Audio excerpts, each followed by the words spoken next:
Hola, soy Antonio Sala. En este vídeo vamos a ver cómo simular un proceso físico, un sistema regido por una ecuación diferencial ante ruidos. Realmente vamos a ver cómo simularlo mal. Luego daremos el truco al final, pero las razones por las que ese truco funciona se verán en detalle en otros vídeos, que son, claro, la teoría de ecuaciones diferenciales estocásticas. Entonces vamos a ver cómo la primera idea, que sería, bueno, pues que al simular con ruido, pues simplemente yo doy una señal aleatoria de varianza, pongamos 1, al periodo de muestreo que yo quiera simular, y cuanto más pequeño, más exacto, pues vamos a ver que esa idea no funciona. Vamos a simular la ecuación más sencilla del mundo, un puro integrador. Claro, yo en este caso sé que la solución es la condición inicial más la integral de la entrada. La entrada será un ruido blanco de distribución normal, pero bueno, pues yo lo simularé con el sim, que es capaz de simular también sistemas lineales más complicados, pero bueno, pues este en concreto pues también lo hará bien. Esta es la función de transferencia que sale de hacer Laplace aquí, de modo que el objeto G de la Control Toolbox codifica ese integrador. Tendremos un periodo de muestreo, por ejemplo, de 1 segundo, y entonces, claro, pues yo quiero suponer que ese ruido es aleatorio, pues un tren de escalones tirados con un random de distribución normal estándar, para así tener, pues, al final, esa señal de ruido continuo. Con lo cual, la discretización Third Order Hold me daría la respuesta exacta en los instantes de muestreo ante estos trenes de escalones. Pues yo discretizo así, y si yo discretizo, pues sale esta discretización a 1 segundo de periodo de muestreo, y haciendo transformada a z sale esa función de transferencia. Pues acumulo ruido y ya está. Voy a simular 10 segundos y voy a hacer 80 simulaciones de estos integradores. Empezaré todos en 0 y simularé este integrador discreto, y voy a dar una acción de control que sea distribución normal de varianza 1. Ahí digo que es incorrecto, ahora veremos por qué. La entrada pues es esta pinta de unos randoms. Realmente, como estamos simulando la discretización Third Order Hold, lo que sería la U física serían estos escalones. Y la salida, bueno, pues son estos 80 rayajos que, bueno, pues su intervalo de confianza, grosso modo, casi todo está entre más o menos 6, que corresponde efectivamente al final, pues con 2 veces esta desviación típica, que es el intervalo de confianza 95% de una distribución normal. O sea que la salida tiene desviación típica 3,1 después de acumular ruido durante 10 segundos. Claro, el proceso continuo se supone que sería bajar y bajar el periodo de muestreo hasta que esto fuera 0. Entonces voy a bajar 100 veces el periodo de muestreo. Si vuelvo a ejecutar, claro, ahora el integrador discreto ya es esto de aquí, porque un poco este diferencial de tau pasa a ser un incremento del periodo de muestreo, todo como estaba previsto, y ahora pues, claro, la acción de control pues van a ser 100 veces más tiradas de lado. Pues aquí está la señal de entrada. Esto ya tiene pinta de más continuo a la centésima. Y lo que ocurre es que la salida simulada, ahora resulta que en vez de entre más menos 6, está entre más menos 0,6.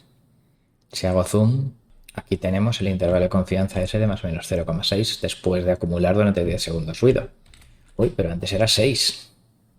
Efectivamente, la desviación típica ha bajado de 3,1 a 0,32. O sea, al dividir por 100 el periodo de muestreo, la desviación típica de la salida se ha dividido por 10. ¿Y qué pasa si ahora vuelvo a dividir por 100 el periodo de muestreo? Hasta una 10 milésima de segundo. Aquí tengo la entrada, un ruido blanco de varianza 1, donde claro, pues el 95% de las muestras estarán entre más o menos 2, según los intervalos de confianza. Y al pasarlo por la simulación de este integrador, ostras, pues da todavía mucho más pequeño. La desviación típica se ha vuelto a dividir por 10. De 0,3 ha pasado a 0,03. El intervalo de confianza también está casi todo entre más o menos 0,06. Entonces, aunque esto sí que parece que en el límite sería un proceso continuo con ruido, etc., pues el hecho es que cada vez va teniendo menos amplitud. Y ese es un poco el problema y por lo que decimos que esta es una forma incorrecta de simular un integrador sujeto a ruido. Porque cuando divido por 100 el periodo de muestreo, la salida de la simulación divide su amplitud, desviación típica, por 10. Con lo cual, dividiendo y dividiendo y dividiendo, al final el límite cuando este periodo de muestreo tiende a 0, pues es una salida de la simulación 0. Y nosotros físicamente, cuando tenemos un sistema con una deriva, etcétera, aleatoria, pues eso sube, baja, etcétera, aleatoriamente, pero no es 0, claro, el ruido se ve en nuestros sensores, en nuestros instrumentos. Por lo tanto, el hacer un random de una cierta varianza y simularlo a periodo cada vez más pequeño, el límite de eso es 0 y por lo tanto esto no es correcto de cara a simular los procesos reales con ruido que nosotros vemos con una amplitud que no es 0, claro. Con lo cual, ¿cuál es la forma correcta de hacerlo? Esta de aquí. Si yo paso de 1 a 0,01 de periodo de muestreo, la amplitud de la salida se me divide por 10 y por lo tanto si yo lo multiplicara por 10, pues no cambiaría. Claro, efectivamente, dividir por la raíz de 0,01 es multiplicar por 10.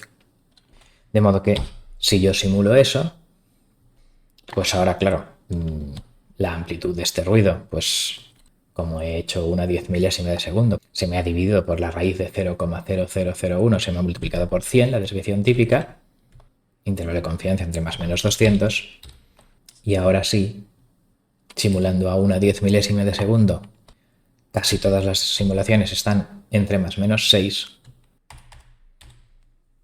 y simulando a una centésima de segundo, ahora el ruido de entrada tiene desviación típica 10, y la salida sigue teniendo un intervalo de confianza entre más o menos 6.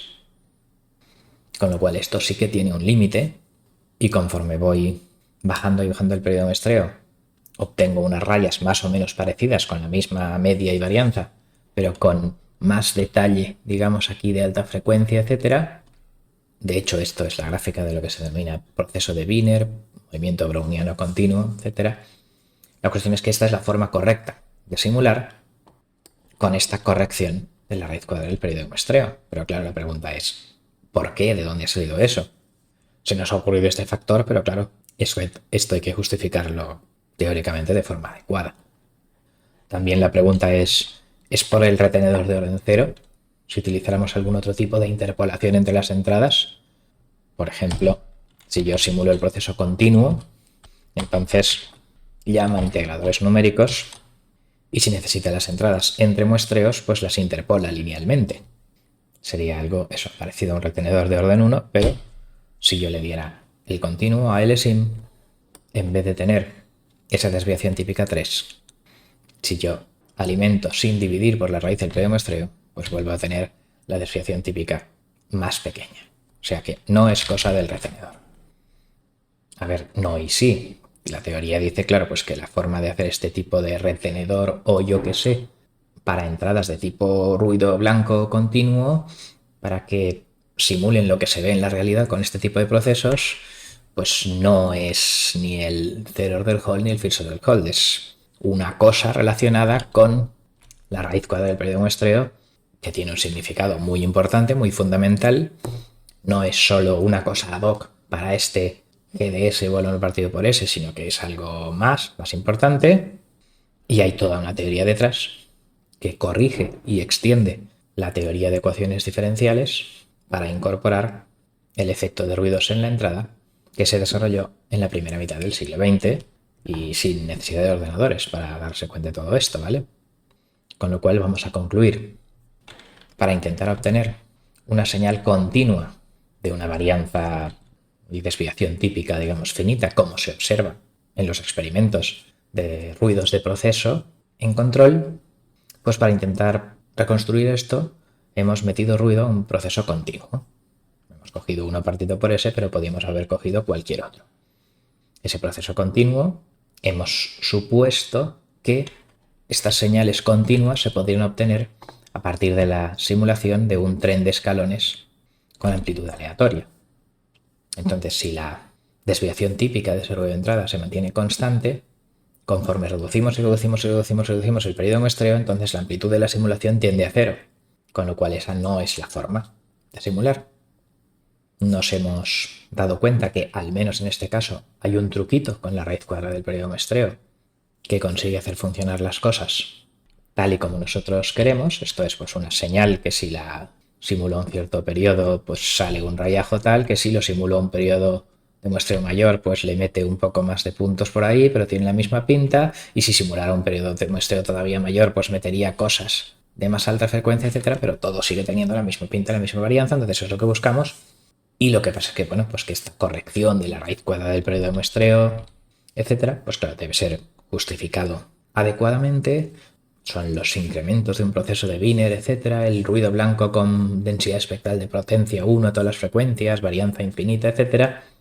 Y todo eso está detrás de las modificaciones a la teoría de ecuaciones diferenciales para dar lugar a lo que se conocen como ecuaciones diferenciales estocásticas, que no son obviamente objetivo de este vídeo introductorio sobre cómo no hay que hacer las cosas. Bien, pues esto es todo. Con esto finalizamos. Muchas gracias por vuestra atención.